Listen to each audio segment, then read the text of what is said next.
Dozens of parents were rushing to the scene, praying their children were safe.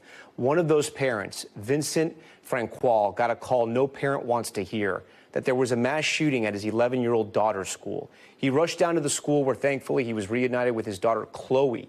Vincent, thank you so much for joining Top Story tonight. You just heard that interview there. We got the perspective of the students inside the church. In some ways, what parents are going through tonight, and at least two families are going through tonight, is so much worse.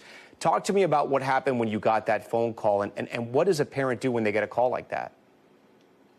So I got a phone call from my wife saying there's a shooting at the school, and I'm like, okay. They don't really panic. I just took the car because I was away from the house, and then just decided to drove back to the house, left my car by the house because we live 3 blocks from the school. And as I walk, I talked to an officer, and I start to be emotional and say I'm a parent, and they did a really good job. And so we rushed to the school. We went to the we were gathering into the gymnasium. By that time, my wife had texted me again, telling me Chloe was okay. I couldn't get any news. I was on my phone; nothing was coming up, so I wasn't sure what was going on. And I gathered I was walking down and tried to find my family, and I found them, and we all hug and cry. Yeah, what was that moment like when you were able to sort of hug your daughter? I mean, it's pure love. It's very emotional. She saw me first, and she just cried, and she's all, I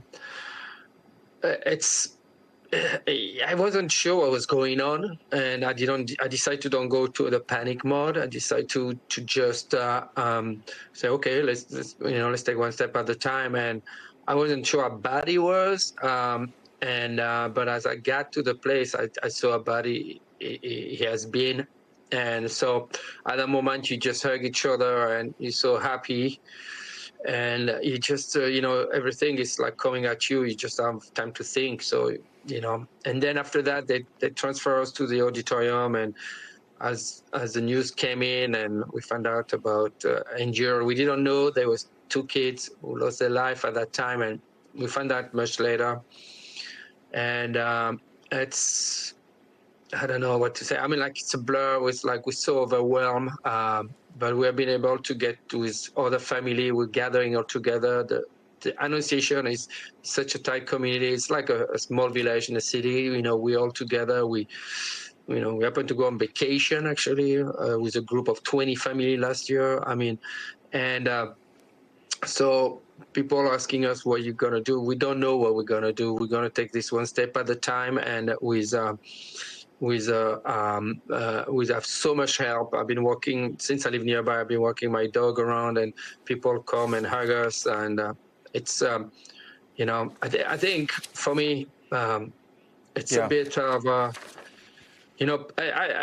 year ago I told my wife that, first I'm from France, but I say a year ago I told my wife, every time we drop our kid to school, we don't know if we're going to see her. And it sounds pretty dramatic on that day, but people need to know that every morning you drop your kids at school, you're just not going to know if you're going to see it. Vincent, I do want to ask you, your daughter, Chloe, what are you going to tell her about this? We just heard that 13-year-old boy describe what he saw. I can't imagine how his parents are sort of like talking to him and asking him and kind of going through that trauma. What are you going to tell your daughter, Chloe, about this? Well, those kids, they're super smart. They're super open-minded, much smarter than we were at their age. And she make us promise to don't hide anything from her. So we're not going to hide anything from her. I just told her it's just a sick person. It's just something that we won't be able to explain all the way. We will try to help. We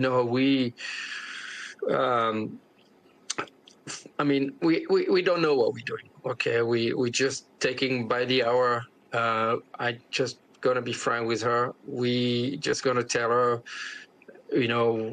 that it's just people who are sick in the head, and they struggle, and so it's what happening, and sometimes you just can't explain everything, and so Did you know? and we're gonna need help. Vincent, I mean, we're gonna need help. Yeah.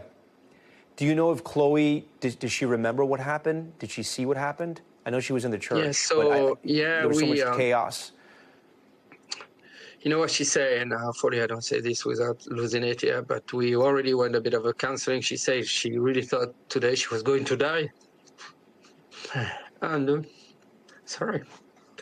And it was complete chaos. She is feeling really guilty that she wanted to help more people. We're getting piece and snippet of what happened today. She's not really talking much about it yet, but we hear from other kids, even the interview you just had. But basically, I don't think they realized at the beginning what was going on until blood start to go and scare, and they've been scared. I mean, as I say, she thought she was going to die today. Vincent, I can't imagine what that's like for a parent. I am so sorry you're dealing with this right now. I'm so sorry your daughter Chloe is dealing with this, and that entire school of Annunciation, we will be, and I know people say it is a cliche, but it's a Catholic school. We will be thinking about you and praying for you, and we promise to keep covering this. And I thank you for your time tonight. Thank you very much. And just know that it can happen to everyone. And this is a society we're living in, and it's a sad time. That is true. Vincent, again, we thank you for joining Top Story. We thank you for watching, and remember, stay updated on breaking news and top stories on the NBC News app or watch live on our YouTube channel.